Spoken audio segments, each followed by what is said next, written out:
दोस्तों आज की वीडियो में हम लोग बात करेंगे एनआईयूएस डीएलएड सुप्रीम कोर्ट के केस को लेकर। काफ़ी संख्या में कमेंट के थ्रू और मेल के माध्यम से काफ़ी छात्रों के मैसेज आ रहे थे कि सर एनआईयूएस डीएलएड क्या सुप्रीम कोर्ट में केस जीत पाएगा या नहीं, या फिर सुप्रीम कोर्ट ने एनआईयूएस डीएलएड के बारे में क्या कहा है। तो इस पर एक बड़ी अपडेट आप सभी छात्रों के लिए निकलकर सामने आ रही है। लेकिन वीडियो में आगे बढ़ने से पहले अगर आप एनआईयूएस डीएलएड की ऑथेंटिक अपडेट सबसे पहले प्राप्त करना चाहते हैं तो आप इस YouTube channel the GSB academy को सब्सक्राइब जरूर कर लें। अभी कभी वीडियो को लाइक करना बिल्कुल भी ना भूलें और इस वीडियो को पूरा अंत तक जरूर देखें कि एनआईयूएस डीएलएड का एक्चुअली केस है क्या। दोस्तों सबसे पहले स्टार्टिंग करते हैं कि एनआईयूएस डीएलएड का केस सुप्रीम कोर्ट में पहुंचा कैसे। उत्तराखंड की सरकार ने पीआरटी पोस्ट के लिए एक भर्ती निकाली थी। उस भर्ती में उस टाइम पर जिस समय यह भर्ती निकाली गई थी पीआरटी पोस्ट के लिए, बीएड भी पीआरटी के लिए अप्लाई कर सकता था, यानी कि बीएड भी मान्य था उस टाइम पर, जब तक 11 अगस्त 2023 के बाद बीएड मान्य नहीं रहा सुप्रीम कोर्ट के आदेशानुसार। लेकिन इस भर्ती में एनआईयूएस डीएलएड के छात्र भी अप्लाई करना चाहते थे, लेकिन उत्तराखंड की सरकार एनआईयूएस डीएलएड को करंट की भर्ती में जो पीआरटी पोस्ट के लिए चल रही थी प्रोसेसिंग में, उसमें शामिल नहीं करना चाहती थी। और यहाँ तक कि बीएड के छात्र भी नहीं चाहते थे कि एनआईयूएस डीएलएड के छात्र इस भर्ती में शामिल हों। तो इसी चीज को लेकर, मतलब पीआरटी में एनआईयूएस डीएलएड छात्रों को शामिल ना करने को लेकर एनआईयूएस डीएलएड के जो छात्र हैं वो पहले तो उत्तराखंड की हाईकोर्ट में गए। जब उधर उत्तराखंड की हाईकोर्ट ने एनआईयूएस डीएलएड के पक्ष में निर्णय दिया, तब उत्तराखंड की सरकार, जो कि उस समय बीएड छात्रों के पक्ष में थी और उनके साथ खड़ी हुई थी, तब सरकार ने बीएड छात्रों का पक्ष लेते हुए सुप्रीम कोर्ट में एनआईयूएस डीएलएड को शामिल न करने को लेकर उत्तराखंड की सरकार सुप्रीम कोर्ट में चली गई। यहाँ पर मैं एक चीज और क्लियर कर देना चाहता हूँ कि उत्तराखंड की सरकार ने एनआईयूएस डीएलएड छात्रों को वैलिड तो माना है, लेकिन पीआरटी पोस्ट के लिए शामिल तो हो सकते हैं एनआईयूएस डीएलएड वाले, लेकिन इस भर्ती में नहीं।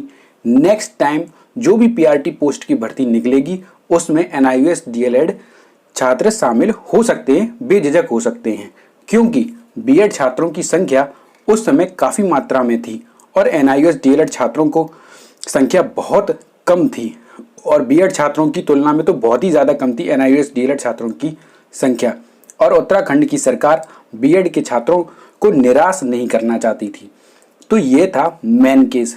अपने भारत में वोट के पॉइंट ऑफ व्यू को देखकर ही सरकार निर्धारित करती है कि क्या सही होगा और क्या गलत होगा, ना कि एनआईयूएस डीएलएड की वैलिडिटी को लेकर कोई केस था कि एनआईयूएस डीएलएड वैलिड होगा या नहीं होगा। एनआईयूएस डीएलएड पहले भी वैलिड था, एनआईयूएस डीएलएड आज भी वैलिड है और एनआईयूएस डीएलएड आगे भी वैलिड रहेगा। एनआईयूएस डीएलएड अब 100% वैलिड है और उत्तराखंड में जो पीआरटी पोस्ट पर जो भर्ती होगी उधर भी एनआईयूएस डीएलएड के छात्र पीआरटी पोस्ट के लिए आवेदन कर सकते हैं। क्यों कर सकते हैं आवेदन? सुप्रीम कोर्ट में बीएड वर्सेस डीएलएड का केस चल रहा था, राजस्थान वाला, जैसा कि आप सभी लोगों को पता है। उसका जो ऑर्डर सुप्रीम कोर्ट ने सुनाया था 11 अगस्त 2023 को, उसमें उन्होंने साफ साफ बोला है कि बीएड के छात्र प्राइमरी में पढ़ाने योग्य नहीं हैं। बीएड के छात्र पीआरटी पोस्ट के लिए आवेदन नहीं कर सकते हैं। आने वाली सभी भर्तियों में भारत के किसी भी राज्य में और केंद्र शासित प्रदेश में प्राथमिक शिक्षक नहीं बन सकते बीएड छात्र। तो इससे एक बात तो साफ हो गई है कि उत्तराखंड की सरकार जिस उद्देश्य से मेन केस लड़ रही थी सुप्रीम कोर्ट में बीएड छात्रों का पक्ष लेते हुए, वो केस अपने आप ही खत्म हो चुका है। अब उस केस का कोई औचित्य भी नहीं दिख रहा है, क्योंकि बीएड के छात्र वैसे भी अब पीआरटी पोस्ट में आवेदन नहीं कर सकते हैं, जिसकी लड़ाई उत्तराखंड में चल रही थी। इसीलिए अब उत्तराखंड की सरकार हो सकता है कि अपना केस विदड्रॉ कर ले, यानी कि वापस ले ले।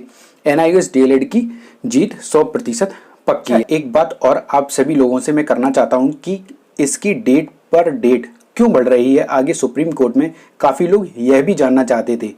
यह इसलिए बढ़ रही है क्योंकि सभी जानते हैं, जो इसके कर्ता धर्ता हैं, कि एनआईयूएस डीएलएड तो केस जीतेगा ही, 100% सत्य है।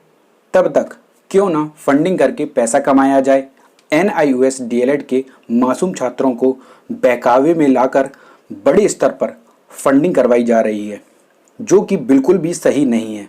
क्योंकि जब तक सुप्रीम कोर्ट में केस चलेगा एंड NIUS DLED के छात्रों को डरा डरा कर लोग फंडिंग करवाते रहेंगे, अपने खातों में पैसे डलवाते रहेंगे आप सभी छात्रों से। ऐसा कोई भी यूट्यूब चैनल नहीं है, सिर्फ the GSB academy YouTube channel को छोड़कर, जो NIUS DLED के छात्रों को अंदर की जानकारी दे सके कि आखिर कितने बड़े स्तर पर ये धांधली चल रही है। इसीलिए आप इस YouTube channel the GSB academy को सब्सक्राइब ज़रूर कर लें अभी के अभी। और एक बात और, NIUS DLED के छात्रों को मूर्ख बनाया जा रहा है और डराया जा रहा है कि आप ज़्यादा से ज़्यादा फंडिंग करें, नहीं तो बाद में पछताएंगे। आप ज़्यादा से ज़्यादा फंडिंग करें और ज़्यादा दिन नहीं रह गए हैं कि इसकी सुनवाई के लिए। यह सब कहकर NIUS DLED के मासूम छात्रों को डराया जा रहा है, और जबकि डरने की कोई बात नहीं है, क्योंकि NIUS DLED के पास 5 हाई कोर्ट का ऑर्डर भी है। अभी तक जहां भी केस लड़ा गया है NIUS DLED का हाई कोर्ट में, NIUS DLED की वैलिडिटी को लेकर जहां भी हाई कोर्ट में केस लड़ा गया है, वहां NIUS DLED का पॉजिटिव रिस्पॉन्स ही रहा है। मतलब हाई कोर्ट में NIUS DLED की जीत सुनिश्चित की गई है। इसीलिए NIUS DLED के जितने भी छात्र हैं वो बिल्कुल भी परेशान ना हो, बिल्कुल भी ना घबराएं। एंड इस NIUS DLED का जो डिप्लोमा है आपके पास, वो 100% वैलिड है। PRT की पोस्ट के लिए आप केंद्र में, राज्य में, जहां कहीं भी भर्ती निकले, आप फॉर्म फिल कर सकते हैं निसंकोच।